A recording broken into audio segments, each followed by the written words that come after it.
Assalamualaikum warahmatullahi wabarakatuh. Bismillahirrahmanirrahim. Selamat malam di Indonesia ya. Selamat siang kalau dari Belanda.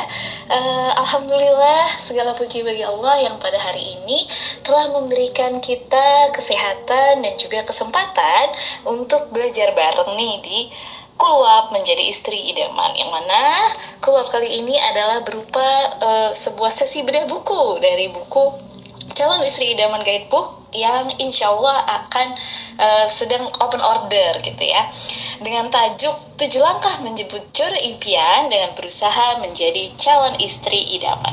Bismillahirrahmanirrahim. Sebelum kita mulai sesinya, kita berdoa dulu dengan berdoa masing-masing di dalam hati. Semoga insya Allah sesi kali ini bisa berpahala, diridhoi Allah, dan juga bisa menambah kebermanfaatan serta pengetahuan teman-teman sekalian tentang serba-serbi bagaimana sih langkah-langkah gitu ya menjemput jodoh impian dengan cara berusaha menjadi calon istri idaman. Ini maksudnya itu gimana sih? Nah, insya Allah akan dijelaskan selanjutnya.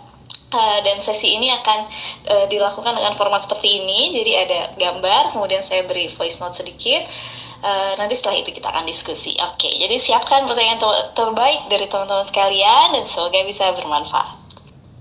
Nah, sebagai pembuka dari sesi kali ini saya ingin berkisah tentang seorang perempuan, seorang muslimah. Pada waktu itu ya sebut saja namanya Nuri gitu ya. Pada saat itu ia berusia 20 tahun. Pada saat itu dia berusia 20 tahun dan dia berpikir, saya punya cita-cita, saya ingin menikah di usia 22 tahun, yang mana kurang lebihnya itu sekitar 2 tahun lah setelah si Nuri ini lulus gitu ya. Ia punya sebuah impian bahwa ia ingin menikah dengan seorang lelaki salih yang mencintai Allah dan Rasulullah lebih dari apapun di dunia. Dan juga lelaki ini harus memiliki visi spesifik yang sama persis dengan dirinya, yakni membantu terwujudnya generasi yang cemerlang dan memaksimalkan segenap potensi dirinya, menjadi versi terbaik dari dirinya. Dan juga karena si Nuri ini adalah orang yang penuh rasa ingin tahu dan memiliki banyak pertanyaan-pertanyaan di kepalanya, dia punya keinginan gitu bahwa sesungguhnya siapapun nanti jodoh yang ia inginkan gitu, yang menjadi pendamping hidupnya adalah seorang yang cerdas, berpengetahuan luas, dan bisa menjawab segala macam pertanyaannya, mulai dari yang paling jelas sampai yang paling aneh gitu ya. Dan juga seseorang yang tidak penakut, tidak takut terhadap hantu-hantu dan semacamnya. Kenapa ada keinginan ini? Karena si Nuri ini pernah punya cerita bahwasanya ia bersama beberapa teman laki-laki dan ternyata teman laki-lakinya 2 orang gitu ya, mereka tuh penakut sekali gitu ketika gelap gulita gitu. Mereka bahkan berlindung di balik si Nuri ini, yang mana dia kemudian merasa ini laki-laki kok gini amat gitu ya. Pada sama setan-setanan gini aja takut, masa aku yang harus melindungi gitu. Jadi pengennya sih ya, namanya perempuan kan pasti senang juga dilindungi, jadi pengennya yang tidak penakut gitu ya. Terus kemudian memiliki kecintaan yang besar terhadap buku dan membaca seperti dirinya. Waktu itu dia berpikir bahwa wah ini keinginan kok rasanya tinggi sekali ya. Emang ada orang laki-laki macam ini? Karena kebetulan saat dia berusia 20 tahun, lingkaran pertemanan dekatnya si Nuri ini nggak ada yang kayak gini sama sekali, walaupun dia punya banyak teman dan sebagainya. Kayak orang kayak gini tuh nggak tahu ada atau enggak ya di muka bumi orang seperti ini. Kemudian pertanyaan berikutnya yang ada di kepala dia adalah, kalaupun orang kayak gini tuh ada, emangnya dia mau dengan saya yang begini-begini aja gitu, yang biasa-biasa aja dan juga banyak kekurangannya lah, banyak problemnya, banyak PR-nya dan sebagainya. Emangnya dia mau? Kayak ya itu adalah kegalauan yang dirasakan si Nuri pada kala itu saat ia 20 tahun. Nah, saya nggak tahu nih apakah di sini dia memiliki kegalauan yang sama. Pada intinya dia berpikir dia punya sebuah impian yang sangat tinggi dan dia melihat realita yang ada pada saat ini kok masih jauh gitu, gapnya tuh jauh sekali antara impian dan realita. Kira-kira kemudian apa ya yang bisa aku lakukan? Nah, ketika itu si Nuri 20 tahun itu dia berpikir seperti itu. Nah, saking dia merasa kok ada nggak sih orang kayak gini gitu, bahkan dia ragu gitu, orang kayak gini tuh ada apa enggak sih, sampai saya dia berpikir coba aja jodoh itu bisa di Google gitu ya. Pada saat itu kan zaman Google sudah ramai gitu. Coba aja jodoh tuh bisa di-Google, pasti akan lebih mudah. Nyari seorang lelaki yang seperti ini aja rasanya seperti mencari jarum di antara tumpukan jerami gitu kan. Ada apa enggaknya aja nggak jelas. Kalaupun ada, emang dia mau sama gue gitu kan ya istilahnya.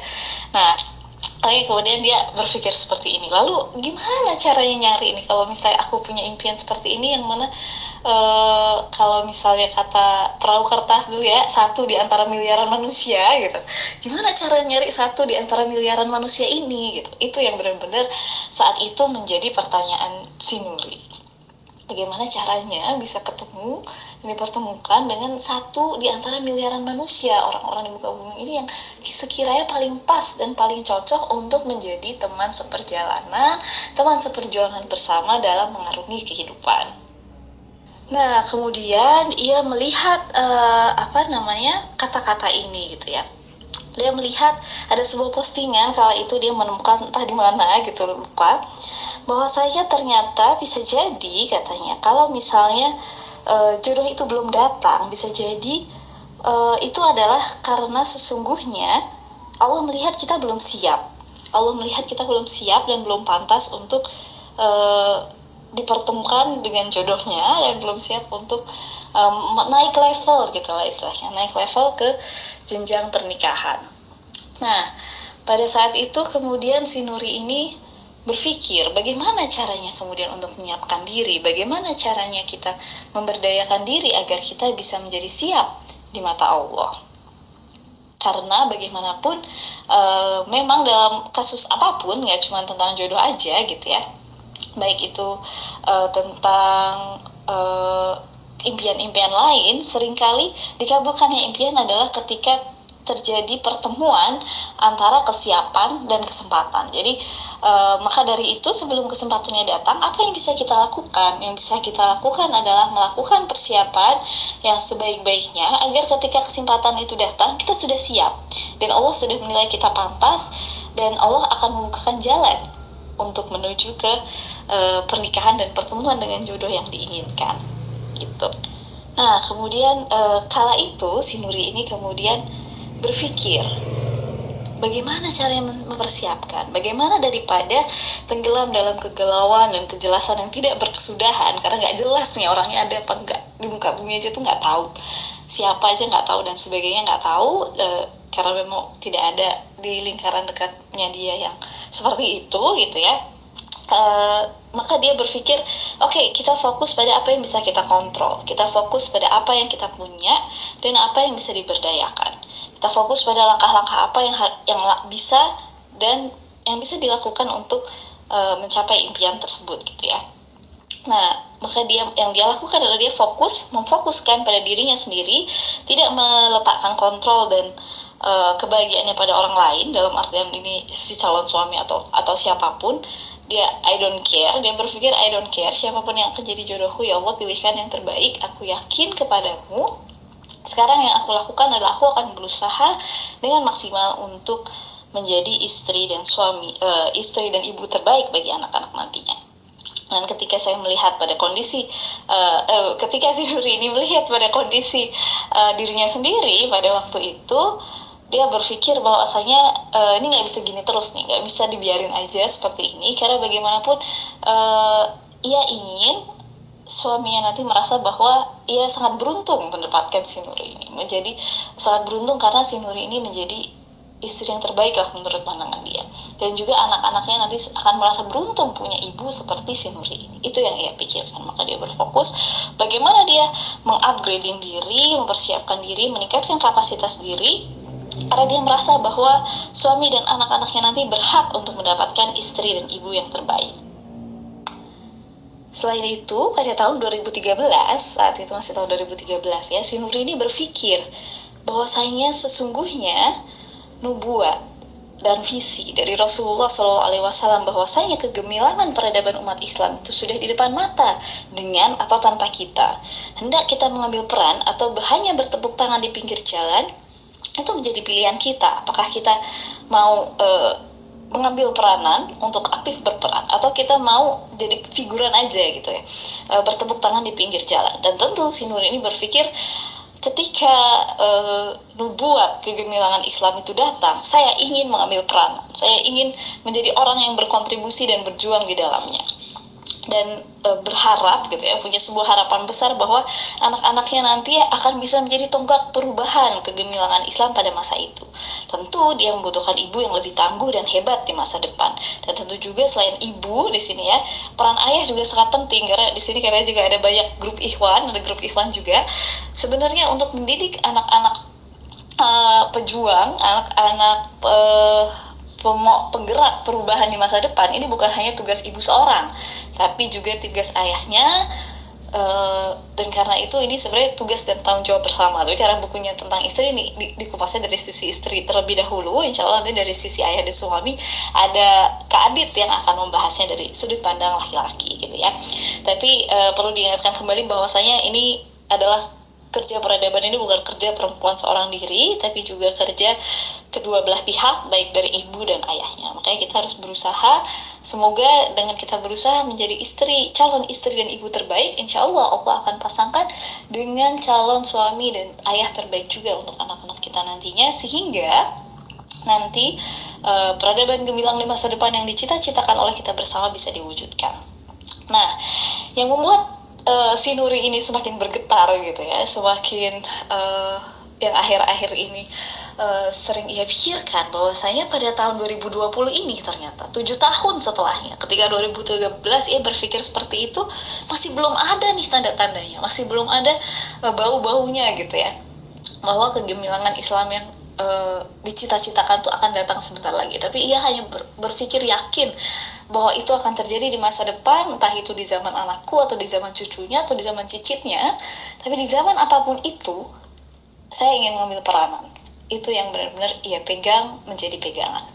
Karena bagaimanapun kalau kita menilik ke belakang, pada zaman misalnya Al-Fatih yang menaklukkan Konstantinopel dan juga Hagia Sophia yang kini menjadi masjid,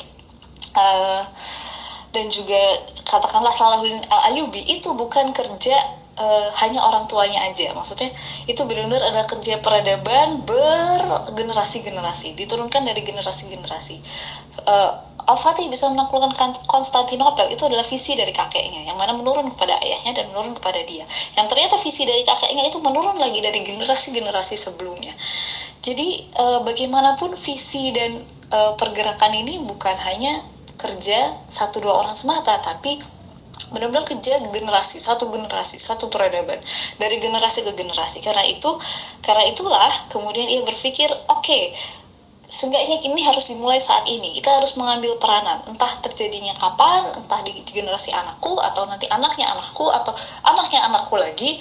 Tapi ini harus dimulai. Seperti Salahuddin Al-Ayyubi, beliau muncul sejak akibat dari perjuangan Imam Al-Ghazali pada masanya, di mana dia merevolusi pendidikan dan sebagainya. Dan muncullah Al-Ghazali itu sekitar 2 atau 3 generasi setelahnya. Kebayangkan betapa besar pekerjaan ini, betapa besar pekerjaan ini, dan benar-benar harus dikerjakan oleh semuanya bareng-bareng. Semuanya bahu-membahu, bergandengan tangan, bersama-sama. Dan kemudian yang begitu menyentak hatinya si Nuri ini adalah ketika dia melihat pada tahun 2020 ternyata Hagia Sophia kembali menjadi masjid. Seluruh dunia benar-benar merasa apakah ini menjadi tanda gitu ya, bahwa kebangkitan yang dicita-citakan itu sudah dekat gitu. Tanda-tandanya menjadi semakin jelas. Ketika tahun 2013 tanda-tanda itu nggak ada, pada tahun 2020 ini tanda-tandanya menjadi semakin terang. Nah, sekarang pertanyaannya, siapa di sini yang mau turut untuk ambil bagian dan berperan dalam mewujudkan kegemilangan peradaban di masa depan ini? Nah, walaupun mungkin visinya sangat jauh di depan, mungkin 100, 200, 300 tahun lagi, tapi kita tidak bisa menunggu nanti-nanti. Jika kita ingin benar-benar berperan, mengambil estafet pergerakan dan perubahan ini, kita mulai dari tahun ini, kita mulai dari bulan ini, dan bahkan hari ini kalau bisa. Kita mulai dari apa? Dari hal yang paling sederhana, dari hal yang paling bisa kontrol, yang paling bisa kita kerjakan, dan tidak lain dan tidak bukan adalah dengan memperbaiki diri dan memberdayakan diri sendiri. Karena di dalam hidup ini memang tidak ada satupun hal yang bisa kita kontrol. Bahkan mungkin kalau udah menikah suami ataupun anak-anak kita tidak bisa mengontrol mereka. Dan satu-satunya hal yang bisa kontrol adalah diri sendiri. Dan ketika kita punya kesempatan, apalagi kalau di sini banyak singgelilah, Masya Allah, singgelilah itu memiliki potensi waktu yang sangat luar biasa karena sangat banyak ya waktunya sangat luang dibandingkan dengan misalnya ketika sudah menikah dan menjadi ibu, dimana untuk mengupgrade diri, untuk terus belajar, untuk terus bertumbuh itu betul-betul dibutuhkan tekad yang kuat dan juga strategi yang hebat gitu, karena harus curi-curi waktu lah, nunggu anak tidur, bisa mulai belajar jam 12 malam dan sebagainya. Nah, mumpung di sini nih ada banyak sekali singgelilah, Masya Allah, yang masih punya potensi, yang masih punya nikmat, yang masih punya kelebihan banyaknya waktu yang dimiliki. Mari kita berjuang bersama-sama. Kita berjuang sama-sama memperbaiki diri, menjadi calon istri idaman gitu ya. Itu sebenarnya adalah sebuah cara aja, adalah sebuah jalan. Dimana tujuan akhirnya itu sesungguhnya adalah menciptakan istri-istri tangguh, muslimah-muslimah tangguh, ibu-ibu yang tangguh yang akan mampu menggerakkan roda perubahan untuk kegemilangan peradaban di masa depan. Itu sebenarnya ultimate goals-nya. Tapi untuk mencapai ke situ, itu jauh sekali. Kita mulai dulu dari yang paling mudah. Dari yang paling mudah yakni diri kita sendiri. Kontrol diri kita sendiri, berusaha semaksimal mungkin menjadi calon istri idaman ini tadi, menjadi calon ibu idaman ini tadi. Karena pernikahan sesungguhnya bukan hanya tentang percintaan dan romansa ala drama Korea belaka. Pernikahan sesungguhnya adalah sebuah jalan untuk membangun peradaban yang gemilang di masa depan. Karena di pernikahan inilah adalah sebuah unit terkecil dalam sebuah unit organisasi terkecil dalam sebuah sistem yang lebih besar. Ketika setiap keluarga itu baik, maka insya Allah seluruh negara itu akan baik. Maka dari itu, dan salah satu kunci di dalam rumah tangga itu ternyata ada di istrinya, ada di ibunya. Waktu itu saya kalau nggak salah pernah membaca tulisan postingan dari Mbak Febrianti Almira yang merupakan seorang coach pernikahan juga, dan beliau berkata bahwasanya kunci sakinah mawadah warohmah dalam keluarga itu adalah pada perempuan, pada istrinya. Ketika istri itu bisa tenang, ketika istri itu bisa sabar gitu ya, insya Allah ini akan sangat berpengaruh kepada suami dan juga anak-anaknya kelak gitu. Jadi ketika kita masih single mungkin ya, ketika kita bisa semaksimal mungkin berjuang, lakukanlah, baik itu untuk perempuan maupun untuk laki-laki. Karena ya sekali lagi, karena bukan istri, saya lebih fokus kepada istri, saya mohon maaf pada yang ikhwan. Namun bukan berarti yang ikhwan juga nggak harus berjuang gitu. Yang ikhwan ini juga harus berjuang, karena bagaimanapun di dalam keluarga, meskipun si istri ini adalah kunci, pemimpinnya adalah laki-laki, pemimpinnya adalah ayahnya, adalah suaminya. Jadi bayangkan kalau setiap perempuan dan setiap laki-laki yang mulai dari single ini sudah berjuang, seperti apa nanti di masa depan, Masya Allah. Akan menjadi luar biasa sekali ketika baik dari sisi perempuan dan laki-laki sama berjuang, sama-sama membentuk keluarga yang luar biasa, sehingga di masa depan akan menjadi luar biasa juga gitu. Nah, pertanyaan selanjutnya adalah bagaimana caranya menjadi calon istri impian atau calon istri idaman ini. Nah, insya Allah masalah tentang hal ini akan dikupas lebih lanjut di buku yang saya tulis gitu ya, kisah Nuri tadi saya dari kisah saya sendiri, namanya Nuri Manisa, Melinda Nuri Manisa, sebenarnya nama saya Melinda, lalu Nuri itu adalah bagian dari nama saya, akan dikupas lebih jauh di buku, karena tidak akan bisa, karena begitu banyaknya yang harus dibahas gitu ya, tidak akan bisa diselesaikan pembahasannya dalam kulwab 1,5 jam gitu. Nah, tapi dalam kulwab kali ini saya akan menjelaskan mengenai poin per poin apa aja sih yang harus dilakukan. Mengenai lebih detailnya nanti kalau misalnya ingin tahu lebih lanjut, bisa membeli dan juga membaca bukunya untuk mendapatkan lebih detailnya gitu ya. Jadi nanti saya akan jabarkan poin per poin gimana sih caranya waktu itu, yang apa sih perjuangan yang ditempuh si Nuri ini demi mempersiapkan diri dan memantaskan dirinya untuk menjadi calon istri idaman atau calon istri impian menurut versinya dirinya sendiri, karena versi setiap orang pasti berbeda-beda. Nah, waktu itu dia melakukan mujahadah, istilahnya ya, mujahadah, benar-benar mempersiapkan diri membuat program hijrah perbaikan diri gitu ya, selama sekitar 3 bulan atau 4 berapa bulan waktu itu ya, 3 bulan atau 4 bulan lamanya, benar-benar konsisten dipantau secara kontinu, hingga pada akhirnya pada bulan kelima, alhamdulillah benar-benar ketika itu Allah menggerakkan hati suami yang jadi suami sekarang untuk kemudian melamar gitulah istilahnya. Tapi benar-benar sebelumnya melakukan perjuangan selama sekitar 3-4 bulan. Nah, apa saja sih poin-poin kunci perjuangannya ini? Nanti akan saya jabarkan di bagian selanjutnya. Dan alhamdulillah, Masya Allah, ternyata tidak hanya saya gitu. Jadi buku ini sesungguhnya dulunya sudah terbit pada tahun 2017 dengan judul Menemukan Pangeran Impian yang diterbitkan oleh Kuanta Gramedia. Dan kala itu sudah banyak, ada sekitar 1.000 pembaca versi buku yang lama.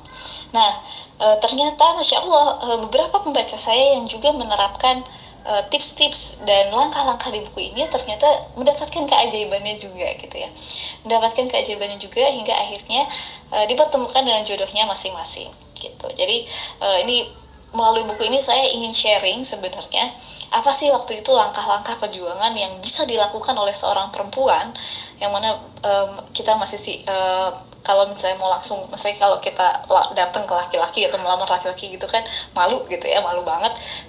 Tapi sebenarnya apa sih yang bisa kita lakukan? Apa sih yang bisa diperjuangkan? Apa sih yang bisa diupayakan?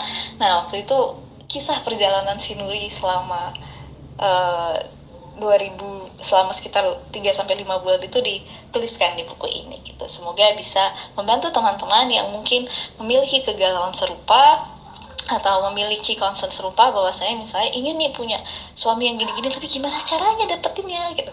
Nah, ini yang dilakukan Nuri waktu itu.